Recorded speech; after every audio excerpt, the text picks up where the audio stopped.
Good afternoon and welcome to the 660 Club. It may be hot outside, but it is cool in here, and I'm not just referring to my haircut. We've got 6 really cool startups for you lined up, ready to go, all in 60 minutes. I'm Jeremy Bassett. I'm CEO of CoCubed, a digital transformation agency based here in London. And at CoCubed, our approach to digital transformation is to connect Fortune 100 corporates with startups from around the world that can deliver the transformation they're looking for. Here is a 30-second overview of what we do.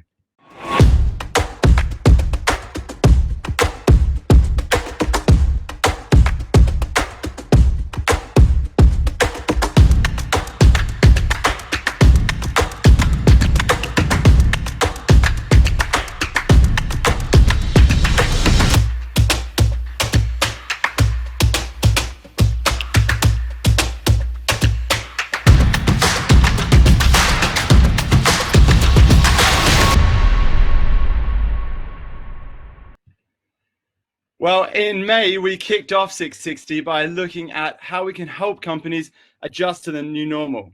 In June, we've been looking at how we can help revive growth. And today, we're going to be meeting startups who can help brands grow their customer base. This is a topic I am personally really passionate about. Before CoCubed, I spent many years at Unilever helping brands find more efficient, more effective ways to engage with their consumers.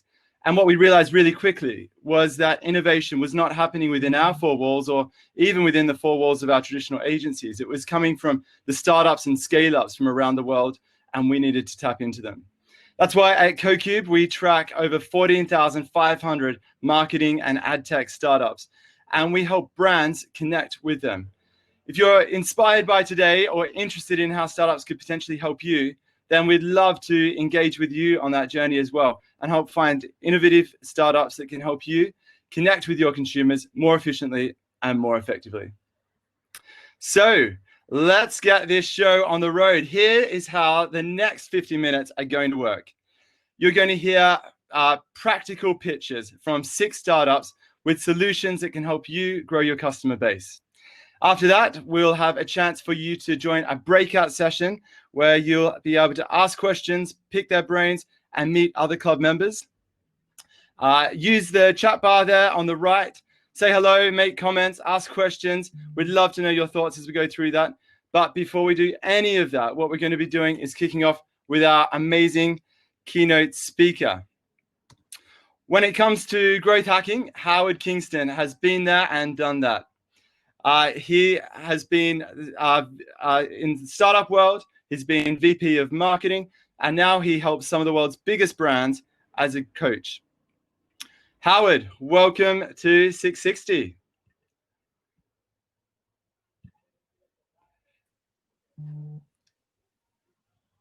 There we go. Seamless. Here? Dan, how you doing, Howard? Amazing. Dude, Jeremy, so good to see you. We've been on this journey together over the last few years. I'm so happy to be here. Thanks for asking me. Fun times, fun times. I mean, Howard, you've been working in this space of like growth hacking for quite a while now. On startup side, and obviously growth hacking is something that really started in the startup world. Talk us through your journey and what you've been doing, the life of Howard. Yeah, so I'm founder of Growth Velocity Academy. So we help create world-class marketers and world-class marketing teams, because in today's world of growth hacking and rapid experimentation, you can't learn this stuff in university, right? So I've started a number of businesses, which I'll mention, use some case studies of how we grew, for example, to millions of customers using growth hacking in the past. But throughout my journey, a lot of people wanted to learn how we did it. So we created an academy to teach people, both brands and startups, how to grow rapidly, because you can't learn that in university right now. Absolutely, absolutely. And I mean, growth hacking and this concept of growth hacking, as I said, it's been in startup ecosystem for a while, but it's starting to make its way into brands. Talk us through how do major brands, what are they doing with growth hacking and why is it important to them? Yeah, for sure. And even before we do that, I'm just going to zoom out a little bit, because I am totally aware some people will be listening to this going, sorry, what is growth hacking? And that's totally cool. First thing I'll say is it's not any kind of like cyber security hacking. We're not hacking the Pentagon or anything like that, right?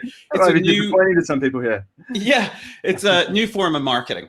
And if you look at the world's now fastest growing and businesses, and actually some of the world's leading brands, you kind of wonder, how did they get there? The likes of Uber, Dropbox, Airbnb, these kind of businesses, they didn't get there from traditional marketing. They didn't get there from even digital marketing a lot of times. No banner ads, very little Facebook ads. They grew through a new method, and this is what growth hacking is called. A lot of the time, it can be a lot of different things, but ultimately it is using rapid experimentation, and usually a lot of the time it's using the product itself to self-perpetuate growth. Which is definitely a different paradigm than, say, Don Draper. If he was looking at it now, he'd kind of go, is that marketing? Well, it is now. Okay, cool. And I mean, you talked a bit about how startups have used it, and then also how sort of the modern companies like Uber and Airbnb have used it to outstanding success. But how does it apply to traditional brands?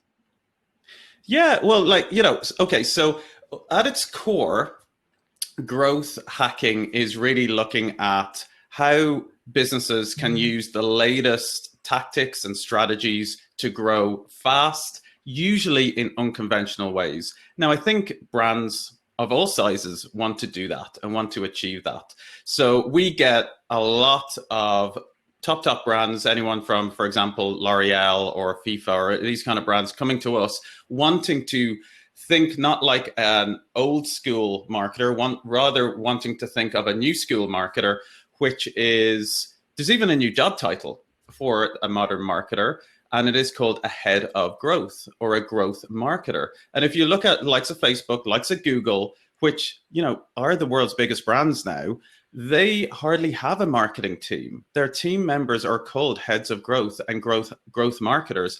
And that really has this in its core. So, what that means practically is somebody who is, growth hacking is really focused around three core things. So if you think of like three sides of a triangle, one is a very, very data-driven approach at its core.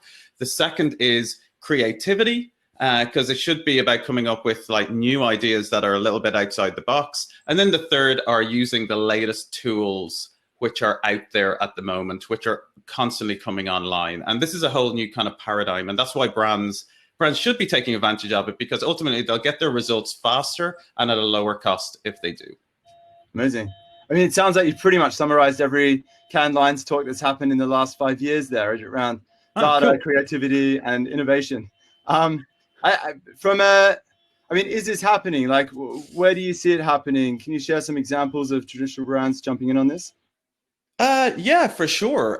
So for example, like I'll just use one example from my own, which, myself, a few years ago, we launched a gaming company a few years ago. And we brought that user base from 0 when we launched it to 20 million users or customers in 18 months. And through that, we also won Cannes Lion for the way that we brought Nike and Red Bull, and they were part of our process essentially.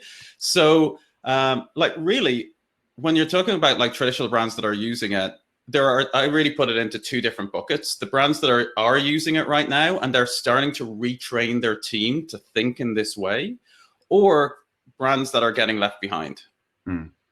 Yeah. And I mean, for brands that obviously want to stay ahead, and everyone here wants to stay ahead, what would be your top tips to help them embrace this? And like, what does it look like for them over the next 3 to 5 years? Yeah, so I think like I kind of already alluded to, I think like the role of a marketer is going to change, not just from the day to day, which it will, but also from even the job title, like I've mentioned to you. Now, really from like how these things work is, I gave an example of a gaming company called I Am Player, which we grew to 20 million customers in 18 months. And that's some of a lot of the lessons we teach from that. But a lot of people, when they see our growth curve, which has the classic hockey sticks that people get excited about, people usually get really excited about the hockey sticks. Well, the bit I was most excited about when I was part of that journey was actually the first inflection point, because What you don't see from a graph is that we were running experiments every 2 weeks. Okay. Right. And really a good growth process that is brought into any brand or any company should have that cycle of experimentation. Because you know, you can kind of hear me, I could tell you a story about this specific thing, say that you know, Procter and Gamble did, but the reality is it may not work for your customers or your brand. So you need to try things and experiment rapidly. And that's really what the core of a good growth hacking or growth marketing process, as people call it now, coming up with creative ideas and then running a cycle of experimentation at high velocity. It's something we call high tempo testing, testing things at high velocity. Yeah. I like that. High tempo testing, future of marketing right there. Thank you, Howard. Fascinating to hear from you. And of course, Howard's going to be around, so you connect with him if you want to through chat or through the seminar right after this. But thanks for joining, Howard. Cool, pleasure. Cool. All right. So it's time to dive into the pitches, and you're going to see 6 startups that can help you drive this growth hacking capability right across your business. Our entrepreneurs have only 2 minutes to pitch their big idea to get you excited for their solution. And then it's going to be over to the breakout sessions where you'll be able to ask some questions and find out much more. So do make a note of any questions you have. Drop them in the chat bar as we go. We've got time for 1 question after each startup pitch as well. And we will get this show on the road. So our first pitch, it's no secret that consumers often trust the opinion of their peers more than what brands are telling them. Helping brands leverage authentic peer-to-peer content. Please welcome from Miami, Andrew. Hi, Jeremy. Andrew, welcome. How are you? Good, mate, good. Over to you. Tell us about Miami. Thanks very much. It was really interesting just listening to what Howard was just saying then, because it was interesting saying the 3 things you've got to look at in terms of looking for data, creativity, and the latest tools. And I think we cover all those quite nicely. Miapi is a software platform that makes it easy for brands to find and deploy consumer-generated content. So because consumer content, it increases engagement, it drives conversions, it's basically free to use and it's readily available. And statistically, you know, most consumers say that they trust their own peers saying stuff much more than they trust recommendations from friends and family and above all other forms of advertising. So it's a really strong source of content. And we do that because we've got a platform that goes out there and it looks for social content in hashtags, in mentions, it might be around images that matches a brand's requirements. And we can also take content in directly, which is also really, really useful for brands, because if you get first party content, behind every piece of content is a person. So you're beginning to get first party data. And from that data, you can begin to really expand your relationships with the consumer. You can build community engagement. And that's really important if you're trying to sort of be this modern form of marketing and doing all this modern form of effectively growth hacking, as like Howard was saying. And once we found all this content, we can get consent from the user. That's really important to make sure you're GDPR compliant and that you've got the rights to use it. And then we can distribute it across, you know, all sorts of platforms, websites, e-commerce, emails, digital displays, retail events, live events. So it's a really powerful and low cost way of finding really effective, engaging content and about building an audience, engaging that audience, getting them to go out there and say positive things about you, and it all becomes a nice virtuous positive circle. And so we think Miapi absolutely fits into that category of a nice piece of new marketing tech that's creative and helps you get all that data you want. Love this. I mean, I love this concept of virtuous circle as well. But what's the evidence like? I mean, how does consumer-generated content compare to influencer posts, for instance? Yeah, well, there's a lot of research that shows that it's much more effective than that. So, for example, Nielsen have done research in this space saying that huge, you know, influencer content, it's still going to be there. We're not saying that we replace influencers, but at the end of the day, most people recognize that that's potentially paid for mentions. Well, when you ask people how they react to authentic stuff, so for example, we did a project with ITV recently where they were getting people to recreate adverts. It was shown as the People Ads break in Britain's Got Talent. when they did some research after it, they actually found the recall for the viewers was higher for the recreated consumer-generated ads than it was for the original ads. So it shows how powerful consumer-generated can be. Interesting. Amazing. Andrew, you're going to be around to chat to people in one of the breakout sessions, so Absolutely. we'll catch up there. But I'm glad that you've said that influencer marketing is not over. Absolutely. That is a perfect segue to my next pitch. But thank you, Andrew. Thanks very much. Cheers. All right. So as you know, influencer marketing has been a big theme of our growth series. And with the explosion of platforms like TikTok, you can see why. But for big brands, it's not easy to get it right. And here with a solution from Influencer, please welcome Ben.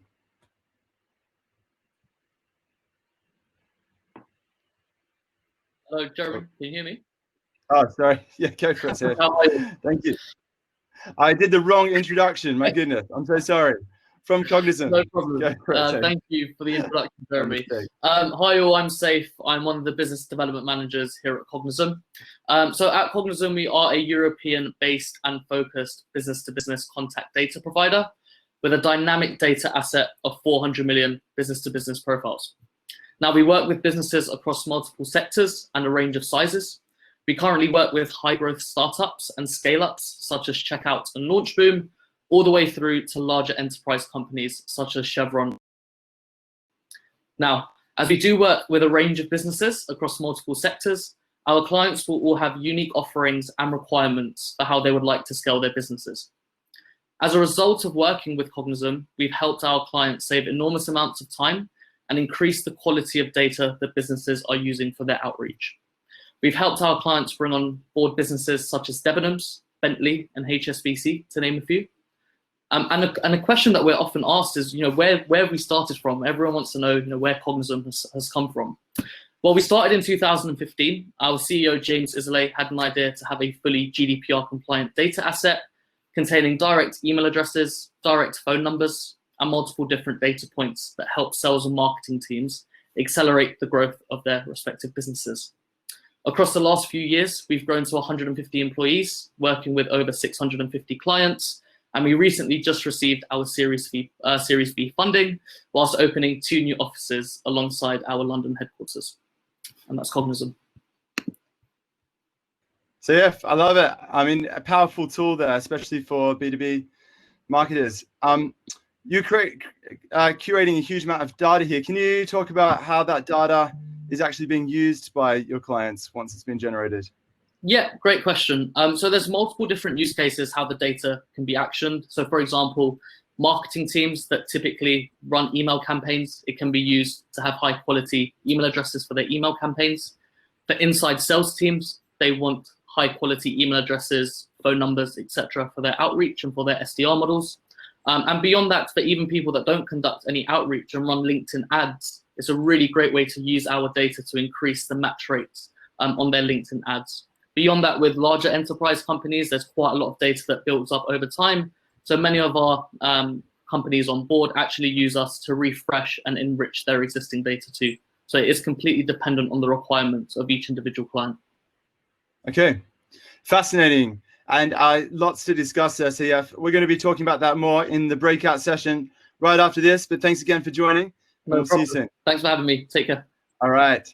So I've given away this introduction already. We're going to be looking at, it's no surprise, obviously, by the company name either, influencers, and how big brands can do a much better job of using influencers to their advantage. Ben, over to you. Thank you very much for the double introduction, Jeremy. Thank you to all who've joined today. I'm going to be briefly going over how, I suppose, leveraging influencers and influencer marketing can help brands identify the right customers and grow that customer base. Influencer marketing is all about brands reaching their desired target audience by harnessing a content creator's social influence over their followers, right? Wrong. Whilst it can be used for this, the use of influencer marketing provides much further clarity on who the real audience of a brand is by highlighting those who genuinely take an interest in the content. Leveraging influencers to market to the right audience. Now, there are a few ways to do this. The first is pre-campaign through the use of an influencer platform, or from gaining audience insights from the creators themselves. The brand then has visibility on that audience breakdown of that creator. Through the use of an influencer marketing platform, you'll have insights on age, gender, location, interests, brand affinities, and on some platforms, insights to sentiment analysis, and even matchmaking of brands and creators based on online personalities. Then there's leveraging influencers to find the right audiences. And this is best done two main ways. Firstly, via post-campaign analysis, looking into the insights and data received off the back of using influencers. There have been occasions where brands have used influencers and then found out that the audience that was most engaged with the content was different to that they expected. So reporting provides further clarity and insight on who has resonated with the content and how they have engaged specifically. That difference of engagement then allows us to measure the real impact of a creator and how to best use them to speak to certain audiences moving forward. Additionally, we also work with brands to leverage influencers for zero-party data, getting influencers to find out further insights about their followers through posting before they then work with a brand. For example, a fitness influencer asking their audience when they might drink their protein shakes, then collecting those answers and then pushing a brand's content around that specific time to drive further impact and to resonate more so with an audience as they can now relate. Once you know who you're marketing to, how do you then grow that customer base through the use of influencers? Influencers provides opportunity for brands to not only reach new audiences and potential customers, but also to build credibility with these audiences. Firstly, at a fraction of a cost compared to more traditional marketing efforts. And secondly, it's been shown that 56% of consumers who follow influencers say they look to influencers to learn about brands and products and for honest reviews before purchasing. So by pairing up credible creators with a strong brand message and appealing to a relevant target audience, campaigns will be far more impactful. And then final point, I guess, comes down to measurement and what brands put in place to record campaign success. For instance, by including links that drive influencer followers to specific landing pages, including tracking cookies, we can then repurpose content and retarget those prospective customers a little further down the line. Impressive to hear how you're starting to use a huge amount of data to optimize the way influencers are used. In this period, like, how do you think COVID has affected influencer marketing, and what's that mean for big brands? I think if anything, it's cemented influencer marketing as a main marketing channel and provided a bit of credibility to it. There's been an onus certainly put on influencers from brands who in this time relied heavily on them for their marketing activity, sometimes solely. And because of that, I think it separated those influencers who are content creators and those influencers who just have big following, with brands now going to those content creators and depending on them to create the assets that would have previously taken months to create without influencers. Yeah, cool. Very cool. Well, hey, I've got lots of questions for you, but let's take them to the breakout session right after this. Sure. Thanks, Ben. Cheers, Jeremy. Thank you. All right. Cheers, man. So that's 3 down, 3 to go. Gathering data on consumers' likes and dislikes is obviously essential to your growth. But how can brands do that more effectively without sacrificing people's privacy? Well, here with an answer from Boone Spotlight is Dylan. Dylan, welcome to the club. Hi, thanks for inviting me to pitch today. The CEO at Boone, and I'm really excited to tell you about our technology just called Spotlight. Boone Spotlight is the perfect technology for any online retailer to increase engagement, conversions, AOV, show caring about shopper privacy, and receive customer insights from millions of data points. That's a hell of a lot of stuff. So how do we do it? We create a new shopping experience that sits directly on our client's e-commerce site. In essence, it's a smart personal shopping assistant, which uses state-of-the-art AI to generate highly tailored product recommendations for online shoppers, either for themselves or as a gift suggestion for someone else. As you can see from the slide, there are a few stages to go through. The first, the shopper is taken through a set of questions. These have been carefully researched by our team of psychologists, specifically for our client's brand and product range. We use images where possible to create a more engaging experience. And even with up to 12 questions, we see 96% of users who answer one question complete the whole lot. We built our AI from the ground up over a 2-year period based on research from our psychologists. It analyzes each user's anonymous responses to those questions to pick out the perfect recommendations for them. The user may then replace a recommendation with the little red crosses you see on the slide and may purchase the product as normal. These actions are anonymously recorded to help improve the recommendations for each subsequent user, but it is the psychology built into the recommendation engine that allows our suggestions to be great without any data. These shoppers have significantly increased conversions and AOV, meaning that they are actually twice as valuable in that session. Plus, we then aggregate the millions of anonymous data points collected from the question responses and the recommendation interactions to provide meaningful and unique insights back to our clients about their shoppers. We have data like age, gender, skin color, psychological traits, which can all help improve future campaigns. With a really easy setup, this is a quick win to add a new, highly engaging personal shopping assistant or superpowered gift finder for your shoppers. Super cool, Dylan. I mean, there's clearly a demand with that, with 96% of people going all the way through. I want to answer that first question. Obviously, this whole thing is about data privacy. How do you see that as, like, the importance of data privacy in today's world? And can you talk about why that's so fundamental? Yeah, I think it's really interesting, actually. So data privacy is not really at the forefront of discussion amongst retailers, but conventional recommendation engines and personalization engines simply will cease to work. That they rely on surreptitious tracking between browser sessions and website visits. And there are privacy-focused browsers like Brave, Safari, Firefox, and even Chrome catching up. It will become so difficult to perform this kind of tracking. Then the recommendations will suffer. So instead, we've built a recommendation engine that doesn't require that kind of tracking. It's user input based.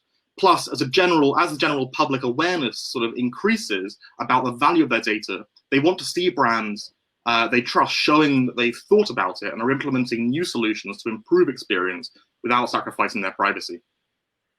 Okay, amazing. Let's keep the conversation going, Dylan, in the breakout session right after this. But thanks for joining for the pitch. Great job. All right, so I've got a question for you. How well do you really know your customer journey? You may know how customers interact with your platform, but what about before they even get there? Well, helping brands get insight into where did customers come from and how do they get there, we have Connecto. And from Connecto, we're welcoming Danielle.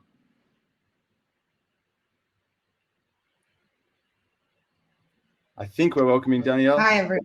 There we go. Hey, Jeremy. How are you? Perfect. So I'll tell you a little bit about Connecto. Essentially, if we're looking at that online customer journey, we know that brands have a lot of visibility into what's happening on their own assets today using different analytical tools that they have, and what's happening one step before customers made it to their website with tools like SimilarWeb. But when we're talking about that entire path to purchase, so from triggering the need through the different research and consider phases, these are areas that brands don't have a lot of visibility into today and make it very difficult to understand how a specific segment ended up on the competitor, not to mention different dropout points that cause them to never return. So here at Connecto, what we do is we have a customer journey-based platform that essentially enables you to understand the customer journey from the very beginning across multiple digital platforms. So enabling you to disrupt the competitor journey and increase your journey market share in a GDPR compliant way.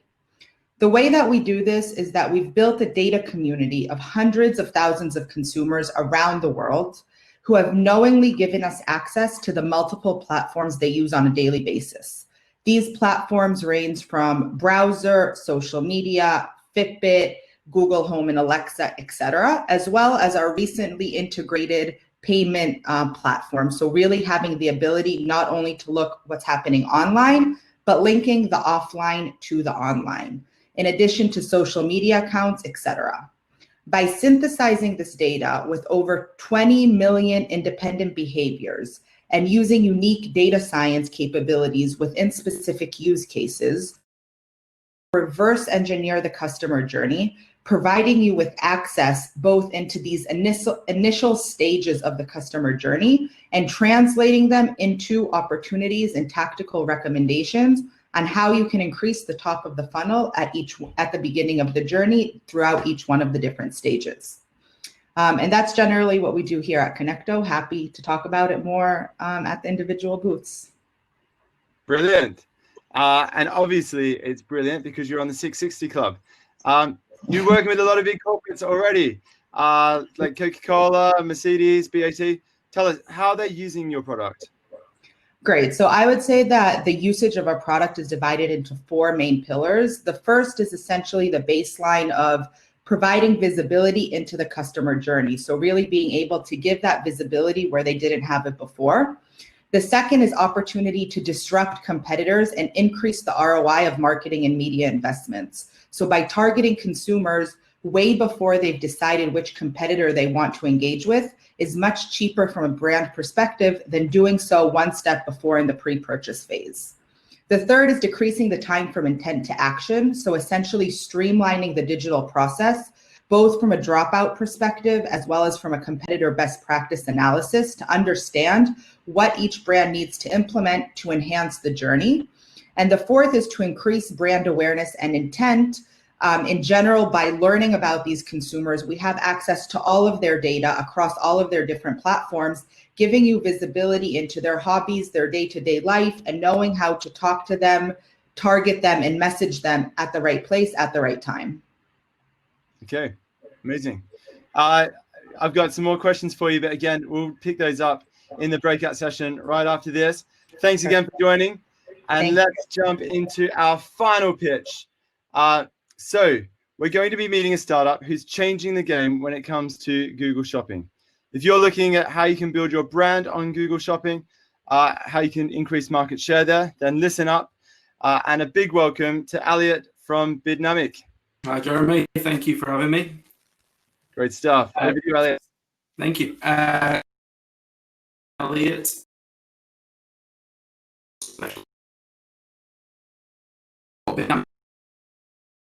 System. What we do is we focus on purchase intent because SKU level. So what that means is every product variation, size, color, and to define an item, we bid it dynamically to capture the right customer at the right time. Now, a perfect example of this is sort of what we've both been going through. Everyone more traffic. But how do you differentiate that traffic and use it? So, for example, I put trainers there as a broad.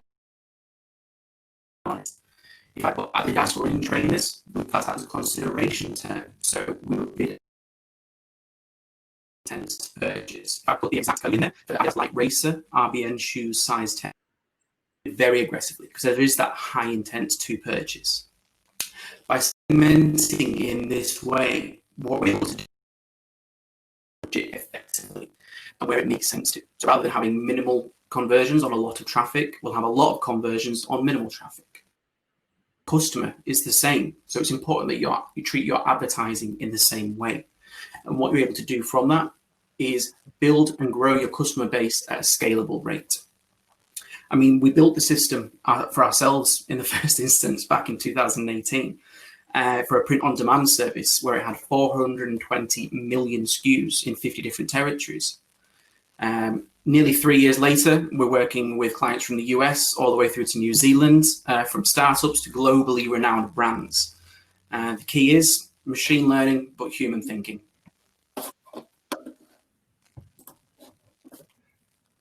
Okay. Alia, I'm not sure what happened there. I mean, you sounded like a chipmunk. I'm sorry about the sound quality there, but it seemed to come good when I jumped back on. So probably it's just my presence that makes your internet connection better. I'm not sure what's going on there, but it sounds okay now. Today's obviously all about growth, Elliot, and Google Shopping seems to be a big opportunity for a lot of brands. How do you think machine learning is enabling retailers to grow quicker and scale rather than manual optimization? So yeah, I mean, a really good question, actually. I mean, historically, the only way you could really retain control over something like Google Shopping or Google AdWords as a whole is to have that manual management of it.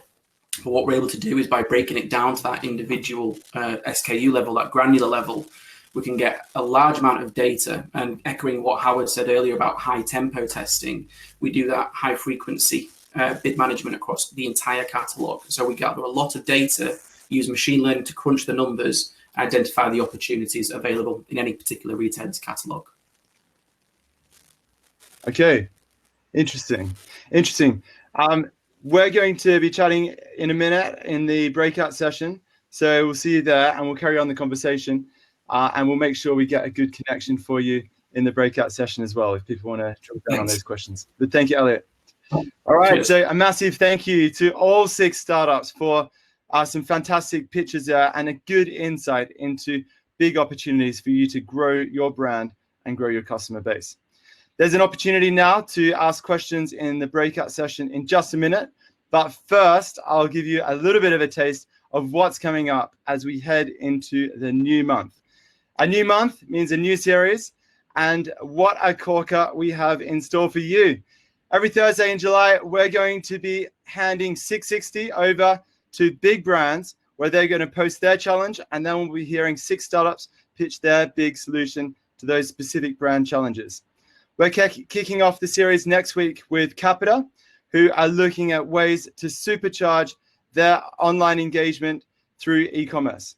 So please take a look at the invite that we'll be sending to you. Click accept, and we'll see you here, same time, same place, next Thursday. All right, you've heard the pitches. Now it's time to head to the breakout sessions where you can ask any of our presenters the big questions that you might have for them. We've got 2 breakout sessions for you. If you're interested in smarter customer journeys, then head to breakout session group A, and you'll be able to chat to Cognizant, Coneto, and Bidnamic. And to dig into next generation consumer engagement, head to session B, where you'll meet Mayapi, Influencer, and Boon. So it's really relaxed. Jump in, have a chat, share your screen, be brave, and join the conversation. And of course, if you've got any suggestions on how we can make these sessions more useful to you, or of course, if you'd like to run one of these sessions just for your company, we'd love to explore that with you. Shoot me an email. It's there on the screen, and we can talk more about that. But for now, see you in the breakout room. Thanks for joining.